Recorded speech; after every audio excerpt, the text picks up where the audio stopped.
Yan pala ang itsura ng engine filter. Ayan, binubuksan na nga siya dahil may problema na at kailangan ng palitan. Ayan, meron pala siyang tubig at madumi na.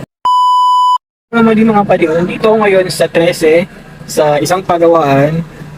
Kasi tingnan mo naman merong napukulay orange dun sa may sa may gauge. Kaya baka may problema daw yung makina kaya ito ipapacheck natin dito. So ayan nga mga pari, napaka-high-tech na pala talaga ng panahon ngayon. Ako lang ata hindi nakakaalam. Cheers. Ayan. At sa mga panahon ngayon, hindi lang tao ang ginagamitan ng mga aparatos. Ayan, pati sa sasakyan, napakadali na at easy nang malaman kung anong kanyang karamdaman. Kumbaga sa tao, syempre may doktor at may mga materyales na ginagamit. Ngayon, madali na ang pag-aayos ng sasakyan dahil kailangan na lang ng computer. Ayan, computer based na pati yung sasakyan, di ba? Kaya alam na agad nila kung saan ang sakit ng sasakyan. Di ba? Napaka-high-tech na. So lumabas na ang findings at sabi nga ng machine na sabi ng computer ay check engine daw at kailangan daw palitan yung fuel filter. So ito na nga, kaya kailangan na natin yang tanggalin para mawala na yung lumalabas-labas na kulay orange sa aking gauge.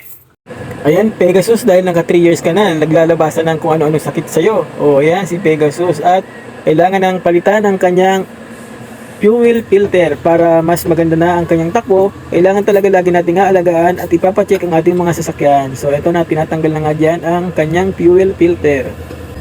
At syempre, kailangan nating kalasin yan para makita yung loob at malaman kung bakit may problema. Yan. Syempre matagal na rin yan, 3 years na rin. At hanggang sa tinaktak na nga siya at nalaman natin na meron pala siyang tubig. May kasama ng tubig yung fuel sa loob niyan. Di ba? Kaya pala. At yan daw palang tubig na yan ay nanggagaling daw pala sa mga gasolinahan kung saan ay may kahalong tubig yung ibang gasolinahan. Syempre hindi na tayo po pwedeng magbanggit kung anong gasoline station ang ating pinapakargahan. Pero meron ako talagang suki na at tinanong ko kung safe naman ba sa gasoline station na yon at safe daw yung aking suki. So mabuti na lang at doon ako talaga nagpapakarga. May mga pagkakataon kasi na nauubusan ako ng hindi ko na mamalayan, hindi ko na mapansin at kung saan na lang ako napapadaan ay nagkakarga ako. So ngayon tatandaan ko na dapat doon na lang talaga sa suki. At kung mapapansin niyo mga padion, nangitim na rin yung latak, may latak yung yung oil filter at nangitim na nga siya.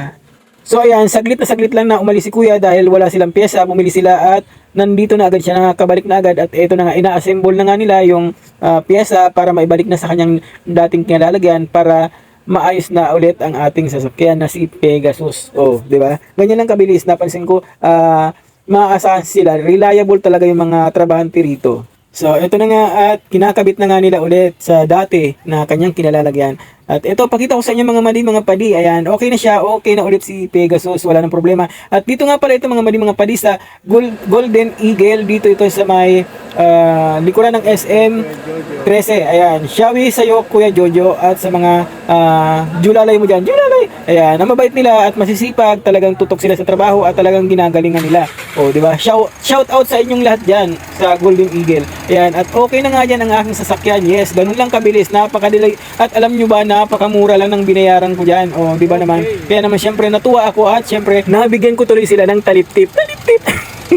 Syempre kailangan bibigyan natin sila ng konsuelo para naman masaya rin sila. Yan, di ba? Tingnan nyo man mga padi. Wala na yung kulay orange. Yung kulay red na yan, syempre naka handbrake kaya merong kulay red. At ito na nga si Kuya Jojo. Shout out sa iyo ulit Kuya Jojo. Napakabait, napakasipag at syempre napakagaling. Saglit lang nalaman niya na agad kung anong problema ng aking sasakyan na si Pegasus. Okay, salamat Kuya Jojo. Okay, hanggang sa muli. Ayan, ito pakita ko ulit sa inyo yung pangalan nila. Ayan. At makikita nyo dyan yan sa may likuran ng SM13. Ayan.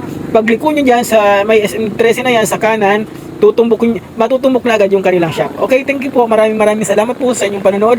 Ito po si Santi nagsasabing masaganang buhay po sa ating lahat.